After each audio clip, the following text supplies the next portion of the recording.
2017 ఐపీఎల్లో వాస్తవానికి అదరగొట్టినటువంటి మన ముంబై ఇండియన్స్ ఈ 17 ఐపీఎల్ సీజన్లో మాత్రం అదరగొడుతుందని చెప్పాలి.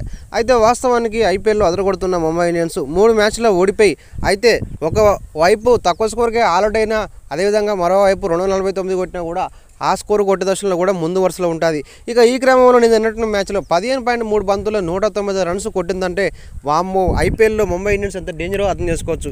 అయితే దీనికి ప్రధాన కారణమైనటువంటి బ్యాట్స్మెన్ రోహిత్ శర్మ, అదేవిధంగా ఈశాన్ కిషన్, అదే సూర్యకుమార్ యాదవ్, ఈ స్టార్ ఆటగాళ్ళు అందరూ కూడా రాణించడంతో ఈ యొక్క స్కోరు సాధించడం చెప్తున్నారు. ముఖ్యంగా ఈశాన్ కిషన్, అదేవిధంగా సూర్యకుమార్ యాదవ్, ఈ ఇద్దరు స్టార్ ఆటగాళ్ళు నువ్వా అని అన్నట్టుగా పోటీ పడి మరి 4లు 6లు కొడతాంటే స్కోర్ బోర్డు పరిగెత్తిందని చెప్తున్నారు.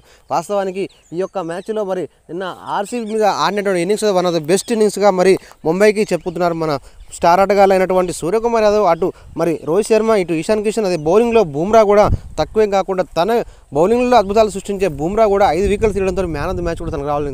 వాస్తవానికి ఎప్పుడు ఎలా ఆడుతుందో ఊహించుకోలేనటువంటి ముంబై టీము నిన్న ఆడినటువంటి ఇన్నింగ్స్లో మాత్రం సూపర్ అని చెప్పి ఫ్యాన్స్ చెప్తున్నారు. ఇది పక్కా ముంబై ఇండియన్స్కు ఒక పండుగ లాంటి వాతావరణం. ఇది పక్కా ఐపీఎల్ మ్యాచ్. ఎందుకంటే ఒక బోనంజలాగా అదరగొట్టిన ఈ యొక్క ఆటలో దుమ్ము లేపే ఆడతీరుతో అదరగొట్టిన team Mumbai Indians super success అయిందని చెప్పి మొత్తానికైతే ఈ ఐపీఎల్లో మేము కూడా హాట్ ఫేవరెట్గా ఉన్నామని చెప్పి చాట్ చెప్పిందని చెప్పి చెప్తున్నారు ఫ్యాన్స్. ఏదేమైనా కూడా నువ్వా అనేట్టుగా ఈ యొక్క మ్యాచ్లో మరి అదరగొట్టినటువంటి ముంబై ఇండియన్స్కు ఈరోజు ఒక హాట్ కేకలాగా మారని చెప్పుకోవచ్చు. వాస్తవానికి మన ముంబై ఇండియన్స్ సూపర్గా ఆడడంతో ఈ విధంగా విజయం సాధించని చెప్పి చెప్తున్నారు ఫ్యాన్స్.